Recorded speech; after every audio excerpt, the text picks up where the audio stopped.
ए बेटा इधर आ।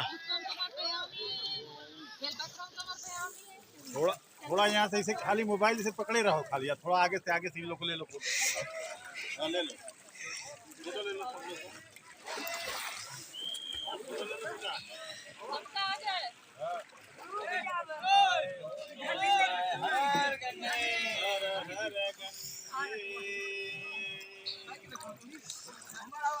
ले आओ भाई। हाँ अभी करेंगे ना।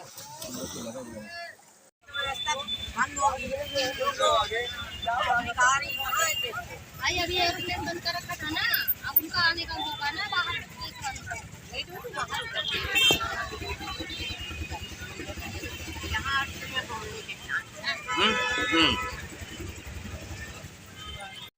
नमस्कार मित्रों, sociology with Dhruv Dikshit channel में आज आपके साथ एक विश्व के सबसे बड़े धार्मिक सनातनी शक्ति प्रदर्शन या शक्ति के प्रमाण आस्था के दिव्य दर्शन पे चर्चा करूंगा।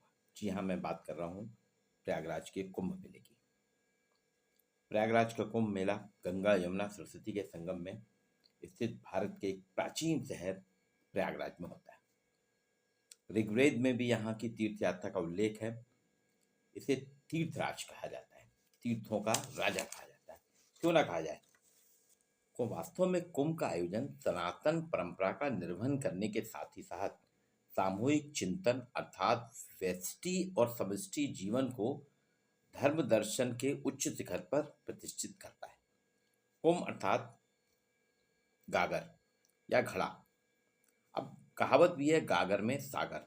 और कुंभ मेला जिसे कि महाकुंभ कहा जा रहा है, वास्तव में प्रयागराज ने समरसता के महापर्व में 13 जनवरी से 26 जनवरी 2025 तक एक समय एक स्थान पर एक बड़ी संख्या, अभी 18 फरवरी तक तो 55 करोड़ हो गए हैं की संख्या में ऋषि, महर्षि, ब्रह्म ऋषि, साधु, संत, किन्नर, आमजन, नेता, व्यापारी, समाज सेवक, राजनेता, नौकरशाह उपस्थित हो रहे हैं, जो समाज, राष्ट्र, प्रकृति की समस्याओं पर सामूहिक चिंतन कर उससे निकले निष्कर्ष के, जो उससे निकलेगा निष्कर्ष, उसके जो अमृत है, उससे भारतीय समाज, राष्ट्र ही नहीं अपितु संपूर्ण प्रकृति धरा लाभान्वित होगी। इसलिए इसे महाकुंभ भी कहा गया। अब उसमें अलग अलग बातें हो रही हैं। बहुत से लोग कह रहे हैं कुंभ नहीं, ये महाकुंभ नहीं, मृत्यु कुंभ है। कुछ कह रहे हैं कि यहाँ पे नहाने से गरीबी कैसे दूर होगी। इतनी संख्या नहीं है, भ्रमित किया जा रहा है। इतना पैसा जो 1200 करोड़ रुपए खर्च किए गए हैं, इतना पैसा आप कर देते तो गरीबी मिट जाती, लोगों को लाभ हो जाता। इस सब को ये कुछ नहीं करना। यहाँ कंपटीशन, कुछ तो कह रहे हैं कि स्नान करने में भी प्रतिस्पर्धा हो रही है। अब अलग अलग प्रकार के अलग अलग प्रकार के तर्क बयानबाजी हो रही है। मेरा अपना मानना है क्योंकि मैंने यहाँ पे 4 दिन रह के इसके क्षेत्रीय अध्ययन किया था और उसके हिसाब से, और जो प्राथमिक तथ्य इकट्ठे किए और द्वितीयक तथ्य इकट्ठे करे, उनसे जो मैंने निष्कर्ष निकाला है उसको मैं आपके सामने रख रहा हूँ। ये वास्तव में क्या है, आस्था का दिव्य दर्शन है। इसको कुछ लोगों ने 29 जनवरी के बाद से, मौनी अमावस्या के बाद से लोगों ने इसको वीकेंड बना लिया। शनिवार इतवार की छुट्टी, चलो घूम आए। कुछ लोग वीडियो बना रहे हैं, कुछ लोग पॉपुलरिटी कर रहे हैं, अलग अलग। एक IITN बाबा आए थे, एक माला बेचने वाली मोनालिसा आई, ऐसे कई हैं, एक हर्षा रिछारिया, और हमारे भी कई साथी संगी आ रहे हैं, बड़े बड़े वक्तव्य दे रहे हैं, बयान दे रहे हैं, सब कुछ कर रहे हैं। अब विपक्ष का तो काम है विरोध करना, लेकिन ऐसा कैसा विरोध कि आप वास्तविकता को जानते हुए भी उसके खिलाफ अपने वक्तव्य दे रहे हैं। ये वर्ल्ड रिकॉर्ड है। विश्व के किसी भी संप्रदाय में, किसी भी धार्मिक आयोजन में इतनी भीड़, इतना जमावड़ा नहीं होता है। और आपको जान के ताज्जुब होगा, लोग जो कह रहे हैं ना सरकार ने बुलाया, सरकार ने जगह जगह होर्डिंग लगाई, सरकार ने प्रदर्शन किया और सरकार ने बुलाया, अब संभाल नहीं पा रही। मानता हूँ सरकार ने, सोशल मीडिया ने लोगों को बुलाया, लेकिन आप ये भी तो सोचिए कि अभी तक 55 करोड़ लोग जो आए हैं, पैदल तो चल के आए नहीं, बस से आए, अपने प्राइवेट व्हीकल से आए, अपने व्हीकल से आए, रेल से आए। रेल में भी चलिए मान लिया कि टिकट नहीं लिया, लेकिन घर से रेल तक पहुंचना, रेल से उतर के फिर आना और फिर जाना, 5, 10, 20, 25 तो खर्च होता ही एक आदमी का। वहाँ पे चढ़ावा भी चढ़ाना, दान पुण्य भी करना, घर से निकलना। अब जो गुटखा खाने वाले शौकीन, उनको गुटखा थोड़ी मिल रहा है फ्री में। गुटखे पे वे जो रोज 25-50-100 रुपये खर्च करते हैं, यहाँ तो उन्होंने वो भी खर्च करे ना चाय पीने पे। तो ये सब चीज़ें जो कह रहे हैं कि सरकार ने बुलाया, ठीक है सरकार ने बुलाया, लेकिन हर आदमी को मालूम था कि मेरा मिनिमम बात कर रहा हूँ, एक आदमी के कुंभ स्नान के लिए आने और जाने पे मिनिमम 1000 रुपये, कैसे भी इन टेन प्रकार ने आप जोड़ लीजिए कहीं से भी। मैंने जो लोगों से पूछा, 1000 रुपये कम से कम न्यूनतम खर्चा है, अधिकतम 5 से 10,000 रुपये। तो इस सब लोग आए हैं, सरकार ने बुला लिया। ऐसा नहीं कि सरकार ने बुला लिया, आ गया और सरकार अब व्यवस्था नहीं कर पा रही। अब सरकार ने कैसी व्यवस्था की है उस पर भी थोड़ा नज़र डालें कि प्रयागराज महाकुंभ क्यों कहलाता है, इसको क्यों कहा गया प्रयागराज के 2025 के कुंभ को महाकुंभ। ये विश्व का एक अद्वितीय हिंदू समागम है। हिंदू समागम और सामाजिक समरसता का, धार्मिक, सामाजिक, सांस्कृतिक आस्था का सबसे बड़ा पर्व बन गया है। इतना बड़ा पर्व अब मुझे तो नहीं लगता कि अभी फिलहाल कुछ समों में हो पाएगा। दूसरा, इसकी अद्वितीयता इसलिए भी है क्योंकि इसके काल स्थान का निर्धारण मानव नहीं, प्रकृति करती है। विश्व का ये एकमात्र आयोजन है, धार्मिक सांस्कृतिक आयोजन, जिसके निर्धारण करने वाला मानव नहीं है। इसका निर्धारण कौन करता है, कहाँ लगेगा, कब लगेगा, कितने दिन लगेगा, ये सब काल स्थान का निर्धारण मानव नहीं, प्रकृति स्वयं करती है। कुंभ मेले में किसी भी प्रकार का मानवीय हस्तक्षेप नहीं है, मानवीय हस्तक्षेप का कोई स्थान नहीं है। सूर्य बृहस्पति जब एक विशेष राशि में आते हैं तभी कुंभ का आयोजन है। ये ग्रह, मतलब जब ग्रह आते हैं, प्राकृतिक, मैं कह रहा हूँ इसमें प्रकृति का है कि प्रकृति जब तय करेगी तभी होगा, नहीं तो नहीं होगा। अब इसके कुछ और बताता हूँ मैं आपको। कुंभ राशि में बृहस्पति और मकर में सूर्य के प्रवेश होने पर, जब कुंभ राशि में बृहस्पति आता है ग्रह और मकर में सूर्य आ जाता है, तो प्रयागराज में कुंभ होता है। और ये 12 साल का टर्म है, ऐसे नहीं होता है कि आ जाएगा तो कल फिर आ जाएगा, नहीं। दूसरा, कुंभ राशि में गुरु और मेष राशि में सूर्य के होने पर हरिद्वार में कुंभ लगता है। फिर सिंह राशि में गुरु और मेष राशि में सूर्य हो तो उज्जैन में, सिंहस्थ कहते हैं जिसको, लगता है। और सिंह राशि में गुरु और सूर्य के सूर्य में होने पर नासिक में लगता है। तो कुंभ पर प्रयाग, हरिद्वार, नासिक, उज्जैन में 12 साल के होने का आधारभूत तथ्य, जो आधारभूत तत्व है वो मानव नहीं है, बल्कि सूर्य, चंद्र, पृथ्वी, बृहस्पति और वरुण देव है। अब आप सोचिए, जो हज करने जाते हैं उसमें ये स्थिति है, या यरूशलेम जो जाते हैं पोप के, वेटिकन सिटी, उसमें ये चीज़ है, या बौद्धों के उसमें, किसी में भी, जैनियों के देख लीजिए, जैनियों के भी होते हैं ना, तो उसमें उनके खुद का हस्तक्षेप, मानवीय हस्तक्षेप होता है।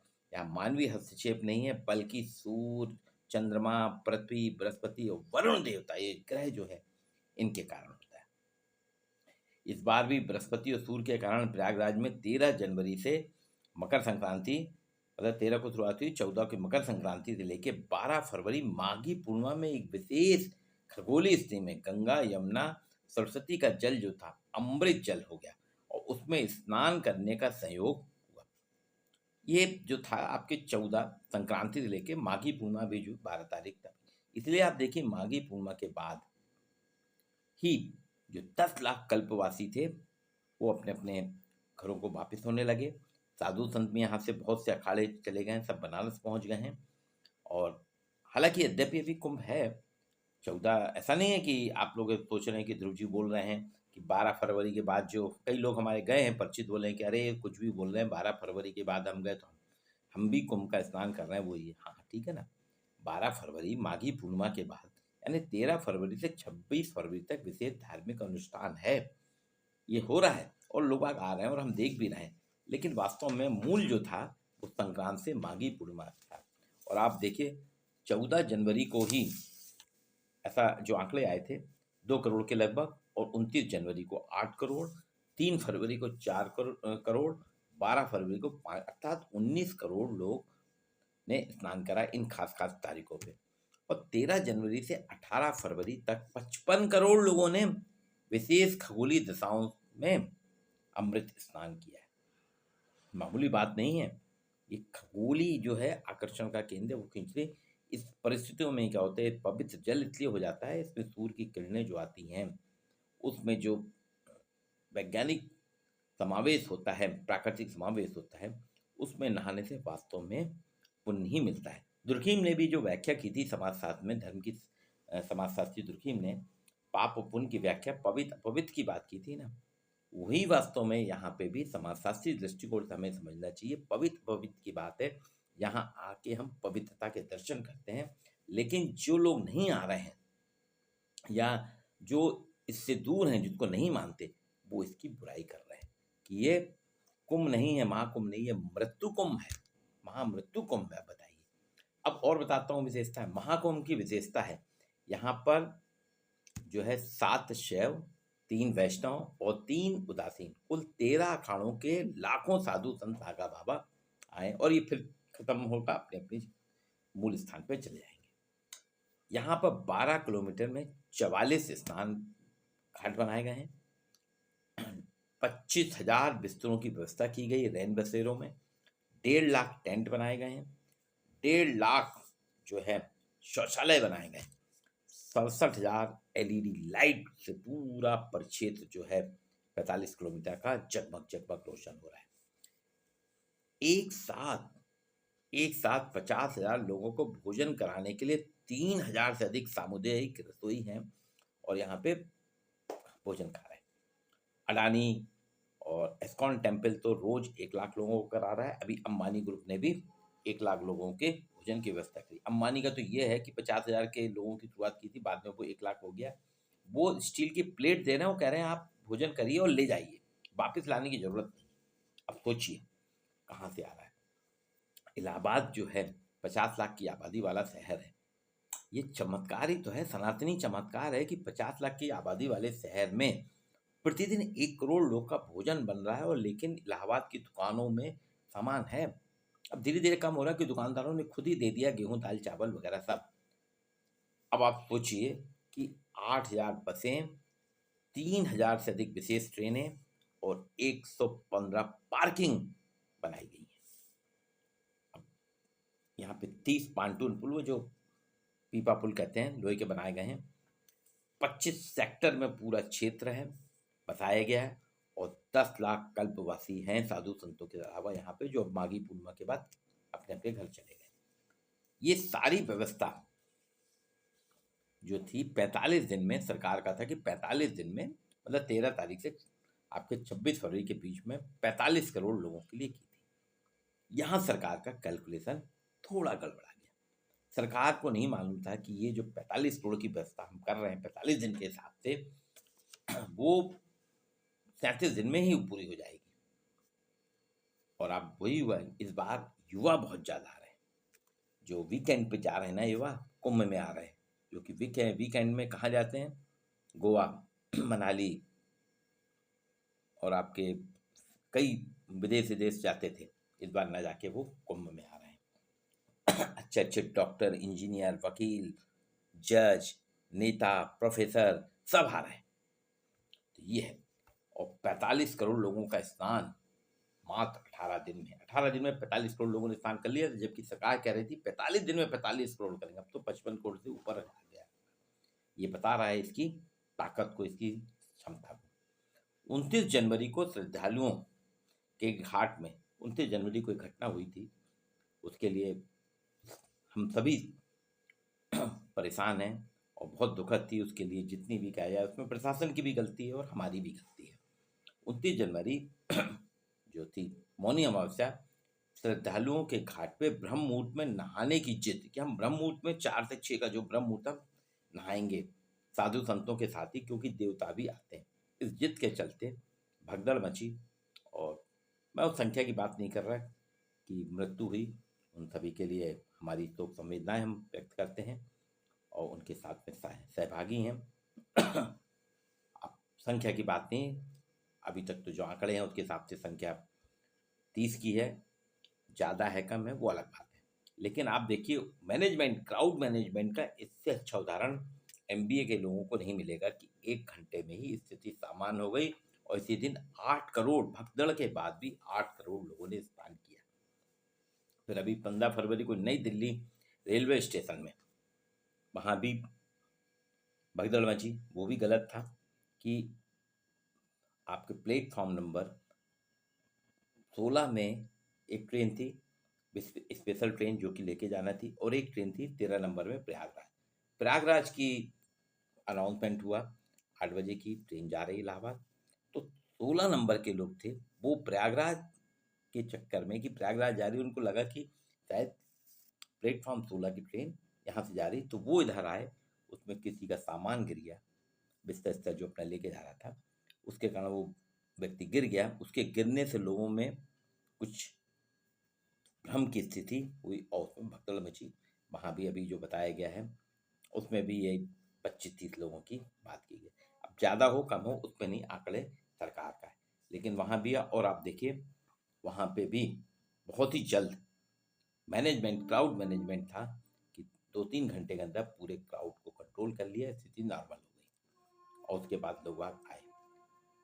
7 बार टेंट में आग लग चुकी है। मैं था 18 जनवरी को, तो गीता प्रेस के टेंट में पहली आग लगी थी और मैंने खुद देखा कि आधे घंटे के अंदर ही फायर ब्रिगेड के व्हीकल्स आए, उन्होंने पूरी आग बुझा दी और वहाँ फिर से टेंट लगा दिए।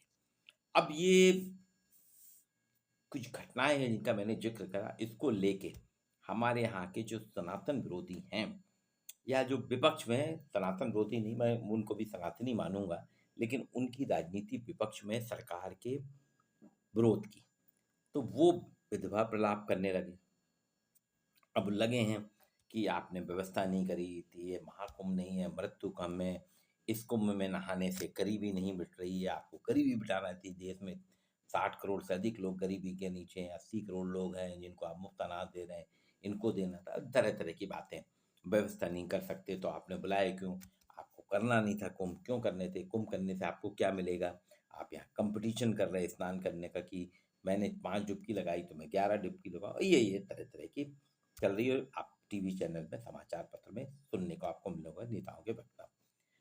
पर जरा आप, मैंने जो विशेषताएं बताई वो घटना की अब बात कर रहा हूँ, इस पे आ रहा हूँ कि आप सोचिए कि विगत 37 दिनों से 50 लाख की आबादी वाले प्रयागराज में रोजाना लगभग 1 करोड़ लोगों के लिए भोजन बन रहा है, लोग खा रहे हैं, बट रहे हैं।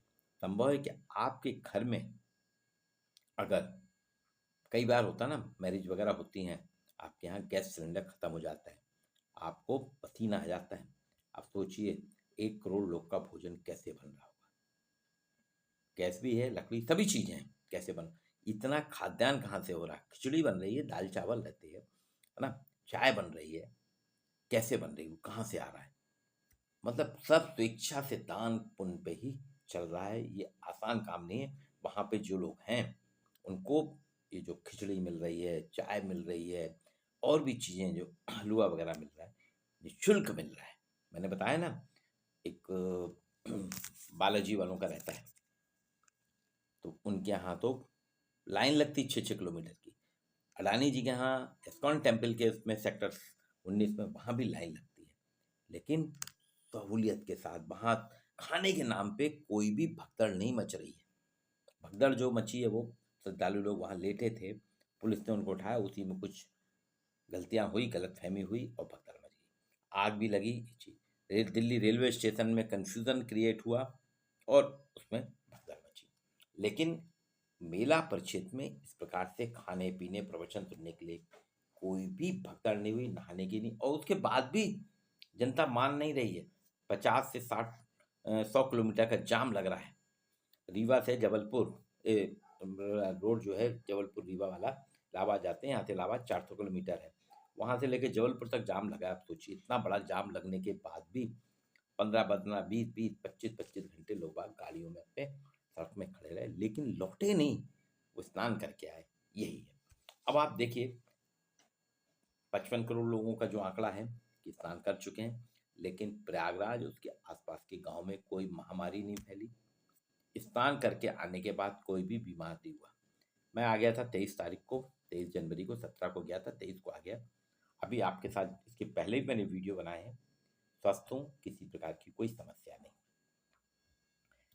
यहाँ पे जो है, इतनी ज़्यादा 55 करोड़ लोगों के आगमन के बाद भी पूरे मेला परिक्षेत्र में इतना साफ सुथरा है, जैसे हमारे मध्य प्रदेश का इंदौर स्वच्छता में नंबर 1 आता है। अगर वहाँ रैंकिंग की जाए इस समय की, तो इस बार इंदौर और जो सूरत संयुक्त रूप से हुए थे ना, ये पिछड़ जाएंगे, बहुत पीछे चले जाएंगे। कुंभ जो है, परिक्षेत्र जो है, वो नंबर 1 होगा, साफ सुथरा। और एक चीज़ और बताता हूँ कि लोग जो श्रद्धालु हैं 100-100, 200-200 किलोमीटर के जाम के बाद भी आ रहे हैं, रुके नहीं हैं। और एक महत्वपूर्ण बात जिस पे कहूँगा, अभी तक किसी लूटपाट की घटना नहीं हुई, छीना झपटी नहीं हुई, बलात्कार और छेड़छाड़ की कोई रिपोर्ट नहीं लिखी, शून्य है। बलात्कार, छेड़छाड़, छीना झपटी, लूटपाट, ये सारे अपराध जो हैं, ये अभी तक शून्य है, इनकी आवृत्ति शून्य है। ये बता रही है सनातनी शक्ति का प्रभाव, ये बता रही है कुंभ का की दिव्यता, कुंभ के आस्था के दिव्य दर्शन करा रही है। ये वास्तव में आस्था का दिव्य दर्शन है, सामाजिक समरसता का है। इसमें हमको विहंगम प्रमाण मिल रहा है। सनातन संस्कृति का जो कहा जाता है ना, भारत की संस्कृति धार्मिक है, सनातन है, उसका यही विहंगम प्रमाण है कि पूर्णता में स्नान और समरस धार्मिक अनुष्ठान का पर्व जो उत्तर प्रदेश के प्रयागराज है, वो पूरे प्रयाग नहीं, पूरा भारत है। और आप सोच नहीं सकते कि कई देशों की आबादी से ज़्यादा आबादी आपके 45 दिन के लिए समाहित हो रही है। समरसता की बात कर रहे हैं, सामाजिकता की बात कर रही है, अपराध शून्य है। अब इससे बड़ी बात और क्या हो सकती है। और जो लोग इसका विरोध कर रहे हैं, उनसे मेरा निवेदन है कि आप इसको समझिए कि ये सरकार तो एक निमित्त मात्र कर रही है, स्वेच्छा से लोग आ जा रहे हैं। ठीक है, 2-3 जगह घटनाएं हुई हैं। एक भगदड़ मची थी 29 मुनि अमावस्या में, और अभी दिल्ली रेलवे स्टेशन में। और कुछ लोग बाग जो बाद में लौटे हैं, तो गाड़ी रोड एक्सीडेंट वगैरह हुआ, तो कुछ काफ़ी लोग दिवंगत हो गए हैं, कई हॉस्पिटलाइज हैं एक्सीडेंट वाले। उन सभी के लिए सोशलाल जी विद्रोह दीक्षित चैनल हार्दिक संवेदना व्यक्त करता है। और एक मेरा निवेदन है कि इसको बदनाम ना करें, कुंभ को। ये हमारी धार्मिकता का, सनातन का, संस्कृति का प्रचारक है, इसको आप बदनाम ना करें, इसके प्रति श्रद्धा रखें। क्योंकि देखिए, आपकी श्रद्धा का ही है कि जितना हमने सोचा था उससे डबल होने जा रहा है। 55 करोड़ लोग अभी हो गए, और ये आंकड़ा जो है, मुझको तो लगता है कि कम से कम ये 70 करोड़ के आसपास जाएगा शिवरात्रि तक। अर्थात देश की 140 करोड़ आबादी का आधी आबादी कुंभ से स्नान करके अपने अपने घरों में आ चुकी होगी 26 फरवरी तक। आप सभी को कुंभ में आना चाहिए। मैं ये नहीं कह रहा कि जाइए, अपनी सुविधा से जाइए और देखिए दिव्य दर्शन। आस्था का इससे बड़ा दिव्य दर्शन आपको कहीं देखने को नहीं मिलेगा। वीडियो को लाइक और शेयर जरूर करिए, और अपने कमेंट्स जो होंगे उनका मैं स्वागत